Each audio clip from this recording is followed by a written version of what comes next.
for us as a business, vulnerability, inclusivity is key. It's in all of our sort of strategic plans. It's in our culture, I think, hugely as well. So it's in everything that we do.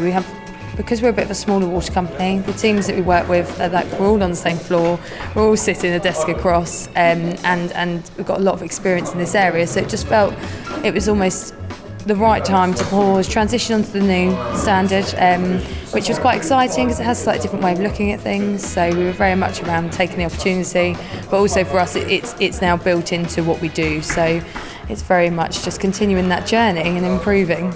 You are listening to Inclusive Service Kitemark, a series from The Standard Show, the podcast that brings you the stories behind the standards. We got together in the office. There was a massive emails, which is our way of celebrating because there's so many of us. And then we just got the teams together really and just did a really big well done. Got some cakes in, had some teas, coffees, and just really a general well done. And then we pushed it out as a business. Lots of emails out about the amazing achievement that we've done, and yeah, it's just a big well done to the teams really. It's a lot of hard work for their side, so can't do it without the whole culture and business coming together. Hello, this is Matthew Childs, and welcome to Inclusive Service Kitemark, a series from The Standard Show, a series which showcases the experiences of organisations who have achieved this particular kite mark. Now, we can all become vulnerable at any time. This can be through disability, ill health, financial hardship, or life events such as relationship breakdown. But with the right practices in place, being in a vulnerable situation doesn't mean it has to be more difficult to make smart and informed choices. So, to help consumers have confidence in services when they need them most, and to allow organisations to demonstrate their best inclusive service practices, BSI created the Inclusive Service Kitemark scheme. The scheme combines the best practice from the international standard ISO 22458 for consumer vulnerability and the requirements of some of the UK's leading regulatory bodies. It's all about helping organisations to do the right thing when it comes to inclusive service. The BSI Kitemark has been informing the decision-making of consumers and organisations for over 100 years. It's recognised as a symbol of quality, safety and trust. Kitemark certification means that a claim about a product or a service has been independently and repeatedly tested by experts. In this series, you'll hear organisations describe some of the improvements they made to the way they do things to achieve the Inclusive Service Kitemark, what achieving the Kitemark has meant to them in terms of delivering positive outcomes for consumers, and the advice they would give to other organisations looking to start their own journeys to achieve this Kitemark. This episode of the series is about the experiences of South East Water. They supply drinking water to 2.2 million customers in the southeast of England. And the voice you heard at the top of the episode was that of South East Water's resilient customer manager, Amy Wernham, speaking to me at an event celebrating South East Water as one of the first organisations to achieve the Inclusive Service Kitemark, all about their motivations wanting to achieve it and how they celebrated their success. Now, a reminder that you can subscribe to The Standard Show wherever you get your podcasts, and you can find and follow us on social media too. All of the details are in the show notes, and the show notes is also where you can find links to more information about the Kitemark and other content featured in this episode. So, after the Kitemark celebration event, I caught up with Amy to talk more about the importance of the Kitemark for South East Water, but I started where we left off, with their celebration. Well, with us, we obviously have a slightly different business structure where we've got lots of teams that are all involved in the Kitemark, and bless them, they all came together really strongly to make sure that we embrace that as a business. So the team that were really delivering behind this, we all got cakes, a bit of coffee, tea, and of course, a good bottle of Prosecco, not in the business, but for after. It was a lot of hard work that went into it across the teams. But it's also about celebrating that with the wider business. So a lot of what we do is then we kind of push those messages out. We go into the teams in the office as well, share that great news, and just really get everyone together to ensure that we all know and are really proud of the work that we're doing and celebrate that. I think that's really, really important. I mean, that, for anyone listening to The Standard Show on a regular basis knows that tea, coffee and cake make a regular appearance. So I'm glad you celebrated in the standard show style. Now, back to the Kitemark scheme itself here, Amy. I'm interested to know, how easy did you find following the scheme itself and assessing it against your own organisation's processes?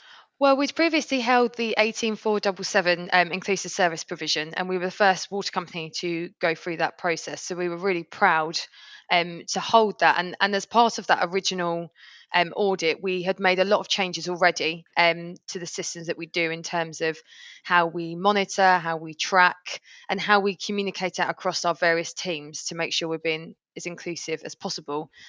So with the transition to the ISO 22458, we actually, it was a real mapping process.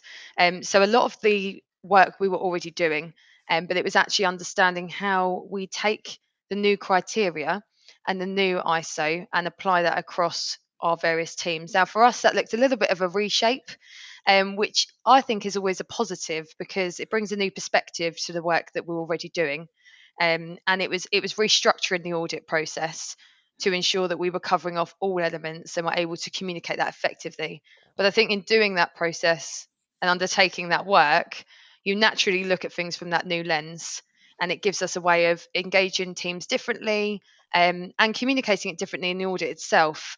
So it is a challenge, and it was a challenge that, a mapping process that we had to undergo.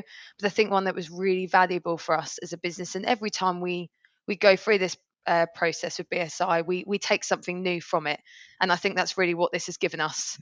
You're talking there about seeing things through a different lens and doing things new. Now, standards, if they're about anything, are about doing things better. So I'm interested to know, the improvements you made in order to achieve the kite mark. Maybe pick out sort of three improvements you did in order to achieve this particular kite mark.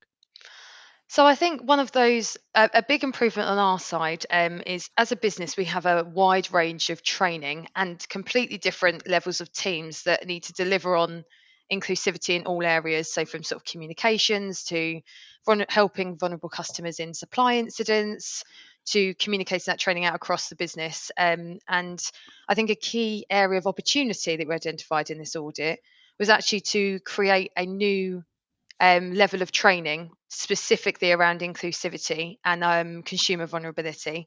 And we already had these bits in place already, but it was actually really honing that in and restructuring that. And that's a piece of work that is underway at the moment, to actually get that new training out and to embed it more within our business and our structure. So we have a new training system that was under development anyway, but it's all being rolled into that new structure. And it's about not only delivering that training but tracking that training in a really effective way. So that was a really strong point that we took from the audit. And I think another really strong perspective for us was actually ensuring that the processes we have in place as a business to ensure that things are accessible and inclusive, we're actually communicating them out wider so that everyone's aware of the work that we are doing. And we're continuously looking to improve on accessibility. So we've widened out our partnerships to bring in other organizations, because again, a key thing that we take from this is that collaboration piece and being able to share those key practices and policies that people have. So we're now working with partners and different charity organisations to bring that new perspective further into what we do as a business. So ensure that our website, our billing, our systems are being driven from customer um, vulnerability and accessibility, and we're building that in from the foundations now, to ensure that everything that we do, it's being placed at the heart of that. So it was a journey we were underway, but it's one that is really supported by this ISO.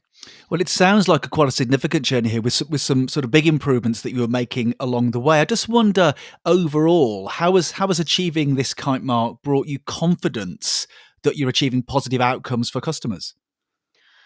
I think it's through the accreditation process. So it gives us as an organisation the opportunity to check back what we're already doing and ensure that the structures and policies in place. So the kite mark in itself gives customers reassurance on the fact that we are doing what we say we're doing, and that we've got that inclusivity built in. So it's a really amazing achievement for us as an organisation to be able to be one of the first 9 to have this. But I think it also enables us to check ourselves through this structure and with the support of BSI to ensure if there is anything that needs those improvements, or if there's any new ideas, innovations from the other 9 companies that are involved. These audits are constantly evolving, and we're very on board with the fact that we have inclusivity built in from our core, from our company purpose, and we need to make sure that we're being fair and responsible in everything that we're doing. But actually that landscape changes continuously, and by being part of this journey with everyone else and with BSI, it gives us those checkpoints, and that builds that reassurance that we're not only achieving and striving for that as a business, but we're continuously improving that. Just as a final thought then, Amy, you mentioned journeys there. What advice would you give to other organisations looking to start their own journeys to achieve this particular kite mark? The advice that I would give, and it's probably the strongest bits of advice I can give, is to actually go for the ISO.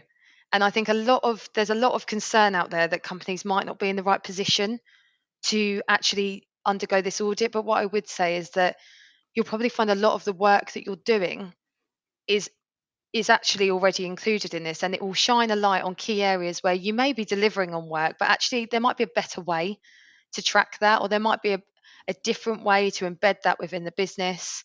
I think that most businesses now are fully aware of the need for inclusivity from core, and I think that what this ISO does is give every organization that undergoes it the opportunity to review where they are, but also to improve where they are. Like, I don't know anyone out of the 9 that didn't have some form of improvement or insight from going through this process, and no doubt we will every time. And I think if we don't, then for us, that's what we take as an organization, is to ensure that it builds that continuous improvement. So my strong advice would be that if you're considering going for it, then take that plunge and go for the audit, and actually BSI will support, and it will give you a wealth of materials and a wider network to just keep continuously improving on accessibility and inclusivity. You have been listening to Inclusive Service Kitemark, a series from The Standard Show. Subscribe to The Standard Show now, wherever you get your podcasts.